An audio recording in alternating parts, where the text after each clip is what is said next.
Assalamualaikum warahmatullahi wabarakatuh. Bagaimana kabarnya anak-anakku hari ini? Semoga kalian semua selalu dalam keadaan sehat walafiat. Amin. Sebelum belajar, marilah kita awali membaca doa bersama-sama. A'udzu billahi minasyaitonir rajim. Bismillahirrahmanirrahim. Raditu billahi rabba wa bil islami dina wa bi muhammadin nabiyyan wa rasula.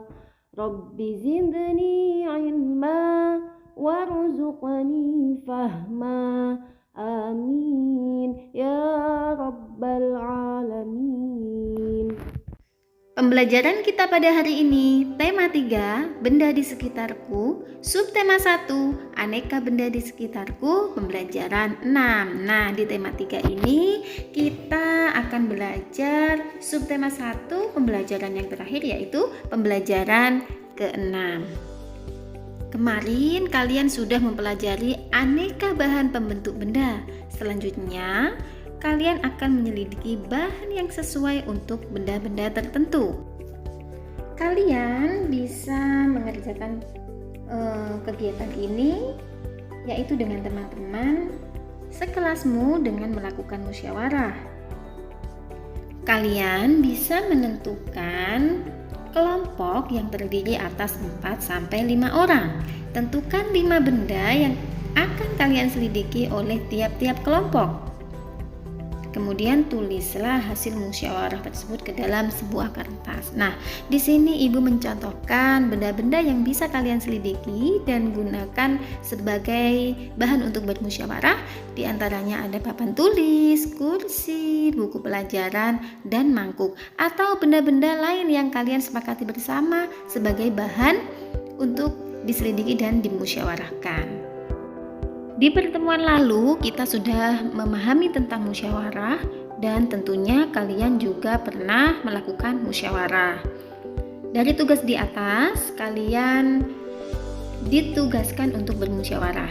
Selanjutnya, apa keuntungan melakukan musyawarah dalam mengambil keputusan bersama? Nah, apakah musyawarah itu ada untungnya ya?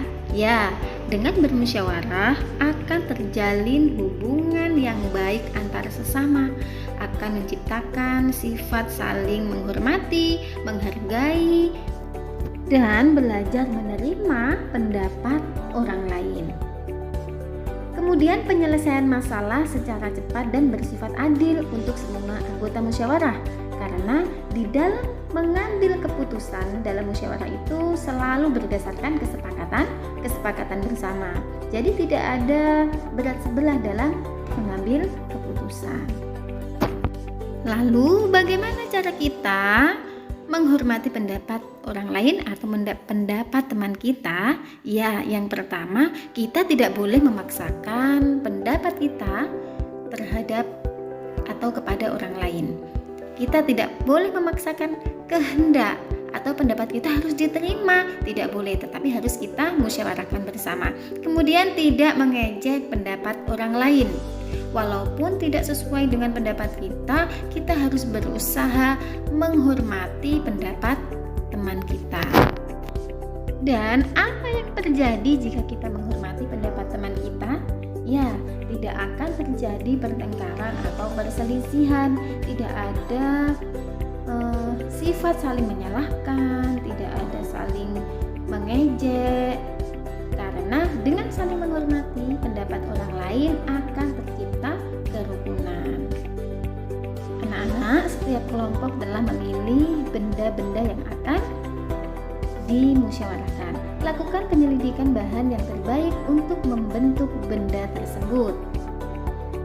Kalian harus memilih bahan yang tepat untuk membuat benda, karena pemilihan bahan dapat menjadikan benda berfungsi maksimal. Nah, seperti contoh berikut ini, yaitu daun jendela. Kira-kira apa bahan yang baik untuk membuat daun jendela? Apakah dari kayu atau aluminium atau kaca?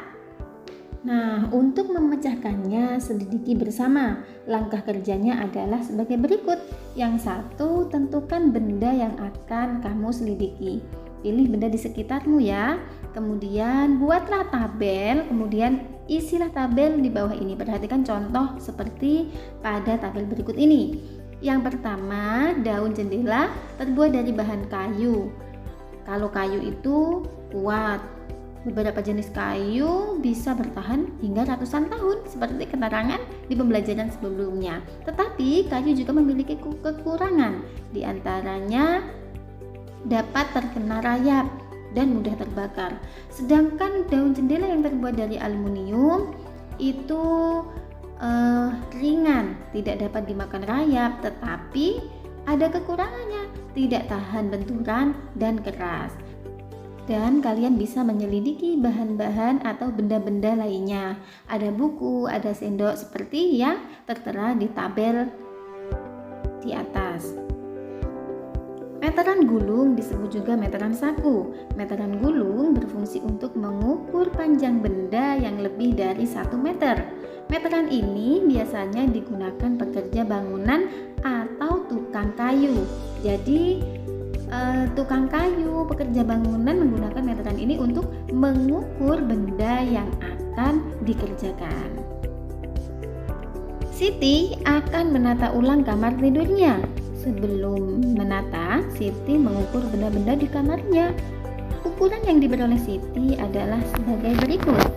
Setelah melakukan pengukuran, ternyata di kamar Siti itu membutuhkan meja dan tukang membutuhkan bahan kayu untuk membuat meja. Bahan kayu yang diperlukan yaitu 250 cm. Pilihlah bahan kayu yang sesuai kebutuhan. Nah, kita masih ingat ya, 1 meter itu sama dengan 100 cm. Akan kita kerjakan dengan langkah-langkah sebagai berikut. 250 cm sama dengan titik-titik meter ditambah cm. Nah, kita akan rubah dulu. 200 cm kita rubah ke dalam meter. Jadi sama dengan 200 dibagi 100. Nolnya kita coret.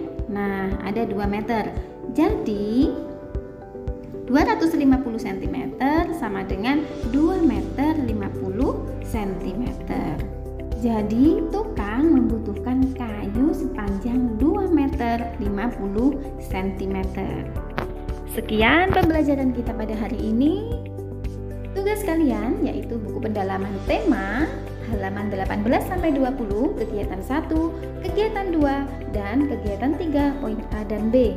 Selamat mengerjakan, tetap jaga kesehatan, tetap semangat belajar. Wassalamualaikum warahmatullahi wabarakatuh.